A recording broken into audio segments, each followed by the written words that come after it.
Selamat datang di channel Jendela Sains, channelnya buat kalian yang ingin memahami pelajaran matematika, fisika, dan kimia SMA.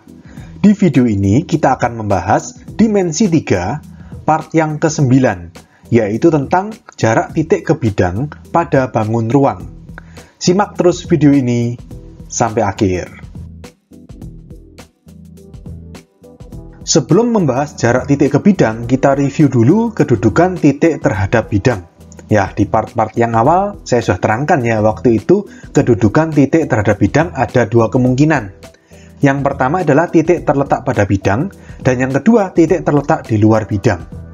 Kalau titik terletak pada bidang, contohnya pada kubus ini, titik P. P di sini ya, pada perpanjangan garis AB, dan bidang ABCD. Masih ingat ya, bidang ABCD ini tidak terbatas pada persegi ini aja. Boleh kalian perluas ke kiri, ke kanan, ke depan, maupun ke belakang. Jadi, kalau bidang ABCD ini diperluas, maka titik P ini termasuk atau terletak pada bidang ABCD. Ya, kalau titik P terletak pada bidang ABCD atau titik terletak pada bidang, ya sudah, berarti jarak titik ke bidang 0. Karena kan memang titik terletak pada bidang, titik melekat pada bidang. Nggak ada jarak antara titik dengan bidang. Oke, yang kedua, kalau misalkan titik tidak terletak pada bidang atau titik ini terletak di luar bidang, contohnya titik E dan bidang ABCD. Titik E di sini, bidang ABCD di sini. Titik E terletak di luar bidang ABCD. Kalau titik terletak di luar bidang, maka jarak dari titik ke bidang itu ada dan bisa dihitung, dapat dihitung. Ya, dihitungnya gimana? Di sini dikasih bintang, nanti di slide berikutnya saya akan berikan caranya. Bagaimana cara mencari jarak titik ke bidang. Oke? Nah, caranya seperti ini. Jadi misalkan di sini titik A ini tidak terletak di bidang alfa atau titik A ini di luarnya bidang alfa. Kalau kalian lihat titik A ini terletak di atasnya ya, di atasnya bidang alfa yang ini. Maka gini, jika titik A ini terletak di luar bidang alfa, maka yang pertama adalah buatlah garis dari titik A yang memotong tegak lurus bidang alfa di titik B. Jadi garis dari titik A yang tegak lurus bidang alfa di titik B. Atau dengan kata lain, titik B ini adalah proyeksi titik A pada bidang alfa, ya kan? Nah, kemudian dari titik A ke titik B ini kita buat garis, panjang dari garis AB ini adalah jarak titik A ke bidang alfa. Paham ya? Kita langsung ke contoh soal. Pada kubus ABCDEFGH dengan panjang rusuk A di samping, tentukan jarak dari A, titik A ke bidang BCGF. Coba kita lihat, titik A di sini. Bidang BCGF di sini. Titik A tidak terletak pada bidang BCGF atau di luar bidang BCGF. Sehingga, masih ingat tadi di depan ya, tahapnya adalah kita buat proyeksi titik A ke bidang BCGF. Atau garis yang ditarik dari titik A dan tegak lurus bidang BCGF. Garis apa itu? Garis AB, ya kan? AB ini kan tegak lurus bidang BCGF. Sehingga bisa kita katakan titik B merupakan proyeksi titik A pada bidang BCGF. Sehingga jarak dari titik A ke bidang BCGF ya AB. Panjangnya AB ini berapa? Panjangnya AB ini kan rusuk atau A. Jadi kita dapatkan jawaban soal A itu A. Ya kan? Kita ke soal B. Jarak titik F ke bidang ACGE. Titik F itu ini. ACGE itu ini. Bidang diagonal ya. Kita gambar ya bidang diagonal ACGE kan seperti ini. A, C, G, E. Oke, jarak titik F ke bidang ACGE berarti kita buat proyeksi titik F pada bidang ACGE atau garis yang ditarik dari titik F dan tegak lurus bidang diagonal ACGE ini. Garis apa itu? FH. Atau sebenarnya nggak perlu sampai H ya, sampai ke tengah-tengahnya ini aja. Tengah-tengahnya GE atau kalau menurut kesepakatan ini namanya adalah S6. Berarti FS6 ini adalah jarak titik F ke bidang ACGE. Ya kan? Berapa itu FS6? FS6 itu separuhnya FH. FH itu diagonal sisi A akar 2. Berarti FS6 berapa? Setengahnya berarti setengah A akar 2. Atau kita dapatkan jawaban soal B, jarak dari titik F ke bidang ACGE adalah setengah A akar 2. Oke? Kita ke contoh soal berikutnya. Pada kubus ABCDEFGH dengan panjang rusuk A di samping, tentukan jarak dari titik E ke bidang BDG. Titik E di sini. BDG kita gambar ya, bentuknya segitiga ini. Kita gambar bidang BDG. Seperti ini. Oke, bidang BDG ini masih ingat ya, segitiga sama sisi ya. Jarak titik E ke bidang BDG gimana? Gini, kita tentukan proyeksi titik E ke bidang BDG atau garis yang ditarik dari titik E dan tegak lurus sama bidang BDG. Gimana ini? Kan di tengah-tengah. Gini tipsnya. Dalam hal ini kan soal yang lebih kompleks ya. Jadi kita tidak bisa pakai yang tahap seperti itu tadi. Tipsnya seperti ini, perhatikan ya. Kita buat bidang atau biasanya bidang diagonal yang memuat titik E dan memotong tegak lurus BDG. Bidang diagonal apa itu? Ini. ACGE. Kita gambar ya. ACGE, jadi A ke C seperti ini, terus ke G, terus G ke E. Bidang diagonal ACGE itu memotong tegak lurus segitiga BDG.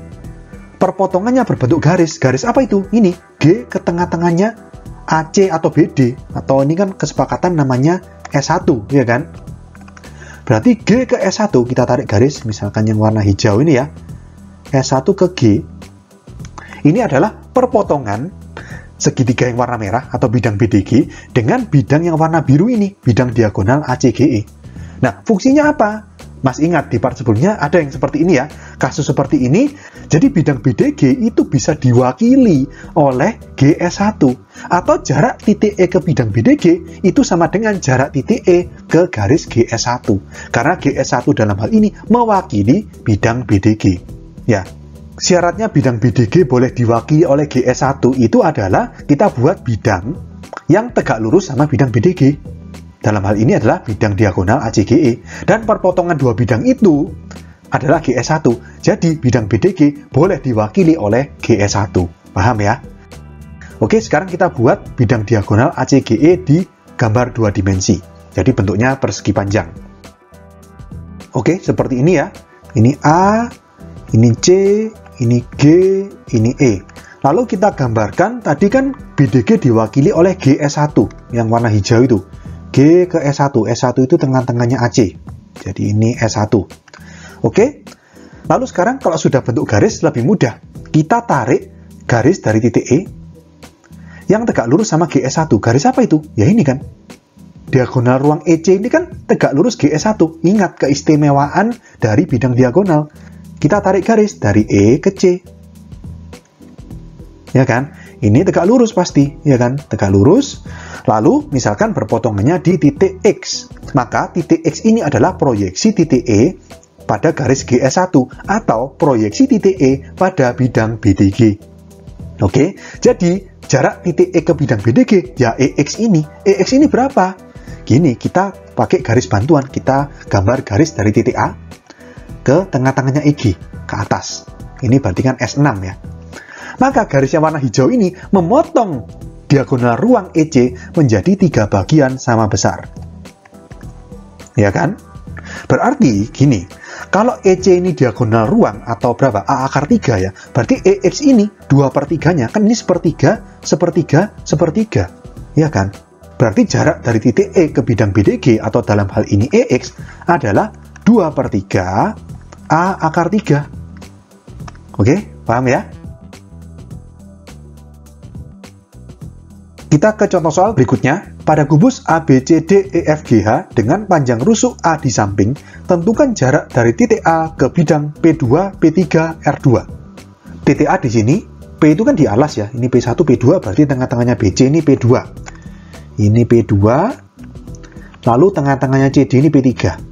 P2, P3, R2, PQR. R itu berarti di sini ya, atasnya P2 ini, tengah-tengahnya FG, ini R2. Jarak dari titik A ke bidang P2, P3, R2. Nah, P2, P3, R2 ini kan bentuknya segitiga, kalau kalian lihat, ya kan? P3, P2, R2. P3, P2, R2 bisa kita perluas bidangnya. Kemana? Ke sini, ya kan? Ke R3, tengah-tengahnya GH. Jadi di sini kita buat R3, lalu kita buat bentuknya berarti persegi panjang dari R3 ke P3, terus R3 ke R2, R2 ke P2, terus P3 ke P2, bentuknya persegi panjang, ya kan? Jadi P2, P3, R2 kita perluas, kita tambah satu titik lagi, R3. Jadi P2, P3, R3, R2. Nah, kita akan mencari jarak dari titik A ke bidang ini yang warna hijau ini. Gimana? Gini, kita cari proyeksi titik A ke bidang ini, yang warna hijau ini. Berarti kita buat garis dari titik A yang tegak lurus sama ini. Jadi ya sudah, dari A ke sini, ke tengah-tengahnya P2, P3, atau dengan kata lain dari A ke C. Ya, dari A ke C ini kan tegak lurus sama P2, P3. Kalau kalian bingung, saya gambar aja ya. Jadi ini saya gambar bidang alas kubus yang berbentuk persegi, ABCD. Nah, seperti ini ya. Jadi titik A itu kan di sini. Ini B, ini C, ini D. P2 itu di sini. P3 itu di sini. Terus di sini saya hubungkan dari P2 ke P3 ya, berarti seperti ini. Lalu kita hubungkan A ke C. Nah, A ke C ini kan berpotongan tegak lurus. Ya kan? Kalau berpotongannya misalkan di titik X gitu ya, maka titik X itu merupakan proyeksi titik A pada garis P2, P3, atau proyeksi titik A terhadap bidang ini semuanya, P2, P3, R3, R2. Oke, kalau misalkan X adalah proyeksi titik A ke bidang, berarti jarak titik A ke bidang ya titik A ke titik X. AX ini berapa? Gini, kita buat garis bantu. Dari titik D, saya buat garis ke titik B. Terus dari titik tengah-tengahnya AD, ini kan P4 ya. Kita buat garis ke P1, tengah-tengahnya AB. P4 ke P1. Maka 3 garis sejajar yang warna hijau ini memotong diagonal sisi AC menjadi 4 bagian, 1, 2, 3, 4, ya kan? Kalau ini 4 bagian, berarti kan seperempat. Totalnya AC berapa? AC ini diagonal sisi, A akar 2, berarti setiap segmen garis ini seperempat A akar 2. Dari A ke X ini kan 1, 2, 3, seperempat, berarti 3/4, ya kan? Berarti di sini AX itu sama dengan 3/4 A akar 2. Ya kan, 3/4 dari diagonal sisi AC. Berarti kita dapatkan jarak dari titik A ke bidang P2, P3, R2 adalah 3/4 A akar 2. Kita ke contoh soal berikutnya. Pada bidang 4 ABCD di samping, diketahui CA sama dengan CB sama dengan CD sama dengan 2 cm. Dan ketiganya berpotongan tegak lurus. Tentukan jarak dari titik C ke bidang ABD. Masih ingat di part-part sebelumnya, ini bidang 4. Bidang 4 yang siku-siku. Jadi, CA, CB, sama CD ini saling tegak lurus. Dan panjangnya semuanya 2 cm. CA 2 cm, CB 2 cm, CD juga 2 cm. Oke, kita disuruh mencari jarak dari titik C ke bidang ABD. C di sini, ABD yang segitiga yang ini, yang miring ini. Gimana caranya? Ini sama seperti soal sebelumnya. Ini soal kompleks, nggak bisa pakai cara biasa langsung kita cari proyeksi titik C ke bidang ABD, nggak bisa. Kita buat bidang kedua yang melalui titik C dan tegak lurus sama ABD. Bidang apa itu? Ini, bidang D, C, terus tengah-tengahnya AB. Kita buat ya, misalkan tengah-tengahnya AB ini saya kasih nama titik P, gitu ya. Jadi kita buat bidang DCP, segitiga DCP. DC terus P, ini ya. Nah, seperti ini. Kalau kalian lihat bidang DCP, ya bidang DCP yang bentuk segitiga ini ya, segitiga siku-siku ini ya, kan siku-siku di sini, hati-hati ini siku-siku. Segitiga DCP ini berpotongan tegak lurus dengan bidang ABD. Hasil perpotongan dua bidang itu adalah garis DP, ya kan? Jadi di sini bidang ABD boleh kita wakili dengan garis DP. Masih ingat ya, tips seperti itu ya. Sekarang kita gambar segitiga siku-siku DCP. Berarti ini titik C, ini siku-siku di C ya, yang atas ini D, kemudian ini P. Jadi bidang ABD sudah diwakili oleh garis DP. Jarak dari titik C ke bidang ABD berarti sama dengan jarak titik C ke garis DP. Berarti kita tarik garis dari titik C ke garis DP. Ini tegak lurus. Oke, misalkan perpotongan tegak lurusnya ini di titik X. Maka kita akan cari jarak CX ini berapa. Karena X di sini merupakan proyeksi titik C pada garis DP atau proyeksi titik C pada bidang ABD. Jadi CX ini adalah jarak titik C ke bidang ABD. Nah, cara mencari CX ini, kita harus cari dulu masing-masing. DC berapa, CB berapa, DP berapa. Ya kan? Kita mulai ya. DC ini sudah tahu ya, 2 cm. Kita tulis di sini, 2 cm. Lalu CP. CP itu di sini. Gimana cara cari CP? Kita pakai Pitagoras. CPA ini kan segitiga siku-siku. Hati-hati ya, siku-sikunya bukan di A, siku-sikunya di P. Terlihatnya di A, tapi di sini CAP ini nggak siku-siku. Yang siku-siku itu sudut CPA. Kita buat segitiga lagi ya, biar nggak bingung ya. Berarti segitiga CAP, berarti seperti ini. C, A di sini, dan siku-siku di P. CA itu 2 cm. Lalu AP ini berapa? AP itu kan setengahnya AB. AB ini bukan 2 cm ya, 2 cm kan CA sama CB. Nah, karena CA dan CB ini tegak lurus, berarti kan AB ini seperti diagonal sisi ya. Ini 2, berarti kan 2 akar 2. Ingat ya, kalau pada kubus rusuknya A, maka diagonal sisinya A akar 2. Atau kalau kalian bingung, kita gambar lagi, segitiga ACB. Kita gambar segitiga ACB. Nah, seperti ini. Ini siku-siku di C. C, ini A, ini B. CA 2 cm, CB 2 cm. Kita mencari AB. AB berarti sama dengan akar